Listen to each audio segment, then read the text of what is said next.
No, ladies and gentlemen, that title is not clickbait. Today I'm talking about why I am selling my good old S65 here.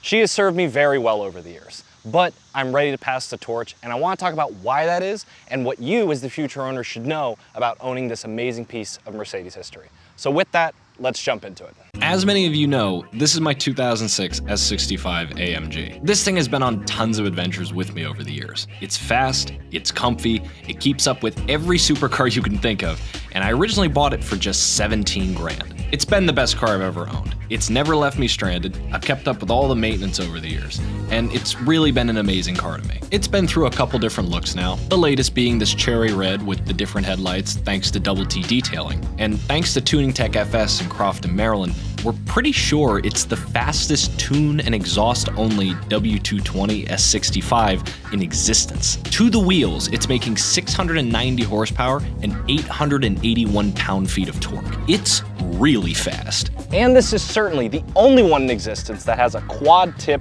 Wyra-styled exhaust on it, and it has definitely been on more adventures than any other S65 that is left running.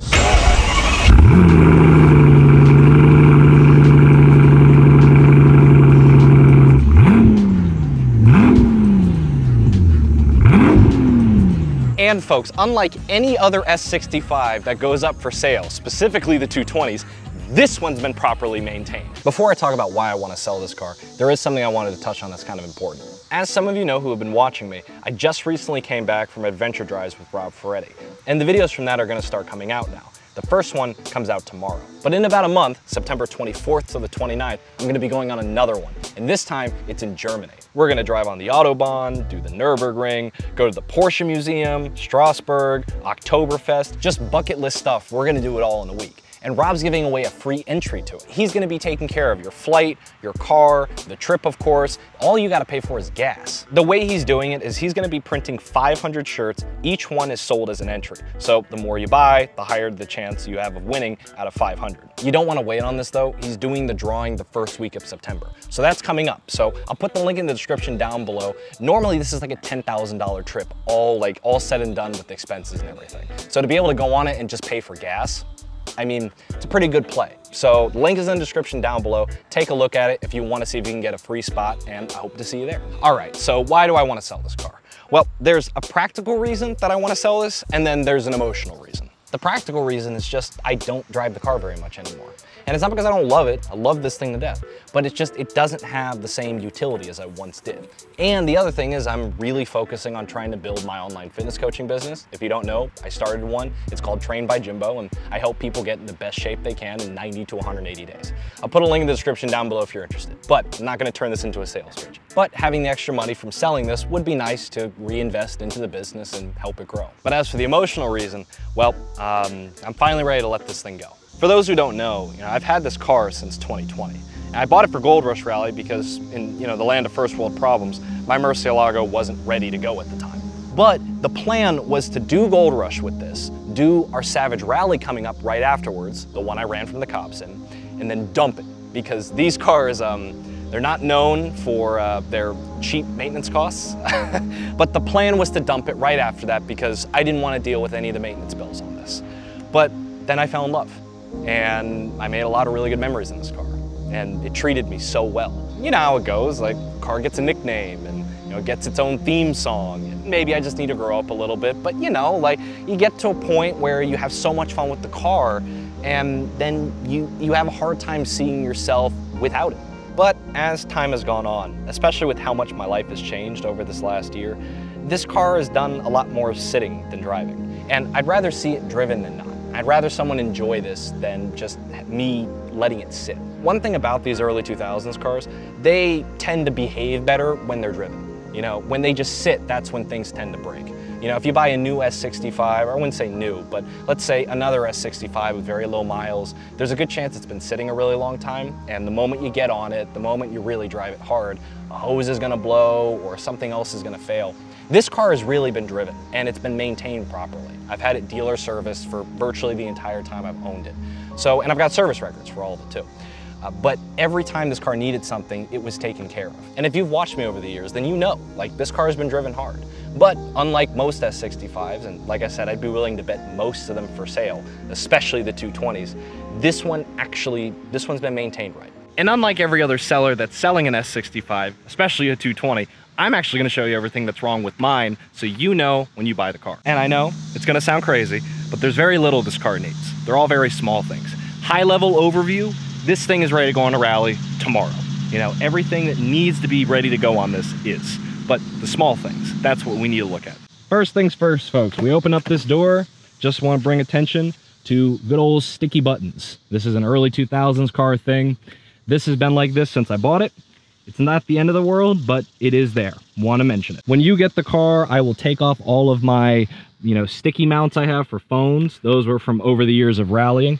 But overall, the interior is in good shape. There's nothing specific really that's worth mentioning or like that's a problem. If we go to the back, same thing here, you know, nice and clean. This was broken when I bought the car. This piece right here. This all just needs to be glued back on. It does sit correctly in place. It just needs to be re-glued. The mechanism still works, no problem. It's just that wooden piece needs to be glued back on. Small thing. But otherwise back here, there's nothing really else to report. Everything on the inside works. This little piece, I have the piece for this, but that got broken off by somebody's knee at some point. But I have the piece, it just needs to be clicked back in there. I don't work on cars, so I don't want to set the car on fire by trying to fix that. Something else small to mention here, folks, that would be an easy remedy. That start-stop button does not work. It has not worked since I bought the car. I just never bothered to buy a new button. That's all it needs, new button. This car on the outside has 5% window tint all the way around. I got a new windshield for the car. For the longest time, it was cracked to all hell. Haven't tinted it yet, but there is no tint on that windshield, but it is brand spanking new from Mercedes. And then we come over here. I do want to show this. This window, the tint needs to be redone because it's a long story, but a tech that should not have touched this car did. And he messed up the tint here.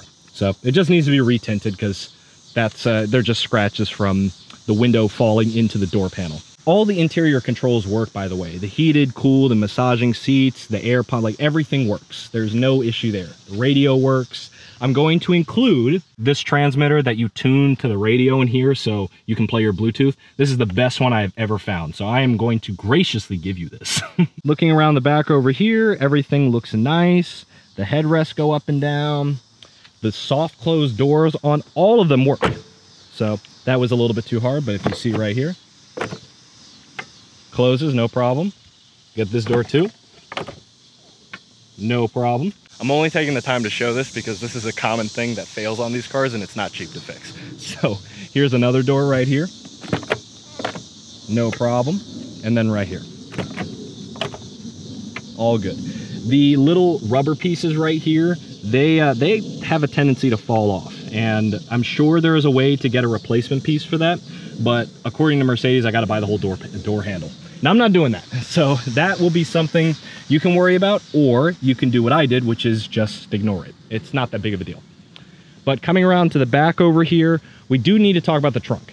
This has been something I never bothered to fix because I know it's an expensive thing to do, and I use the trunk so seldomly, I never bothered to do so. Trunk still opens, by the way. You just have to manually like yank it open. If you press the button on the left, it releases it.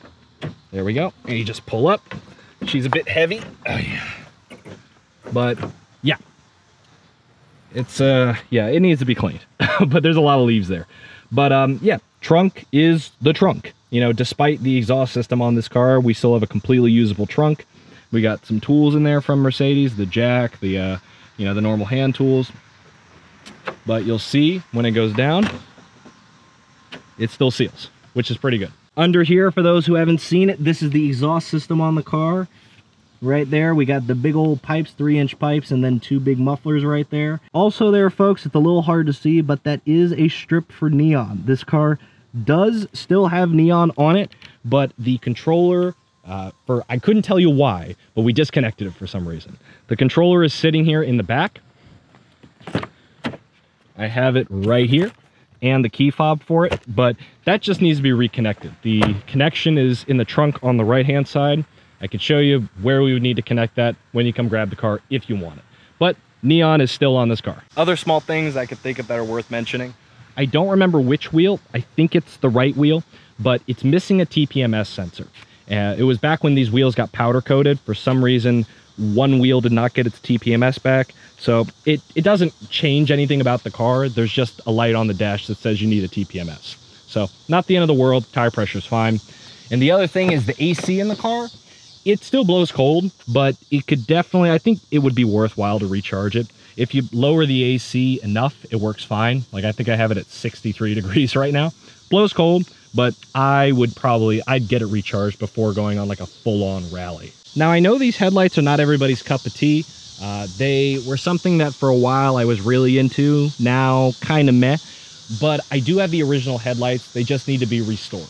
So if you're interested in those, absolutely, I will include them with the car. And now that I'm looking here, folks, because I don't want to lie to you guys, I just noticed there is, I thought I had that dent pulled a while back. I could have sworn, like, you know, maybe the camera can pick it up.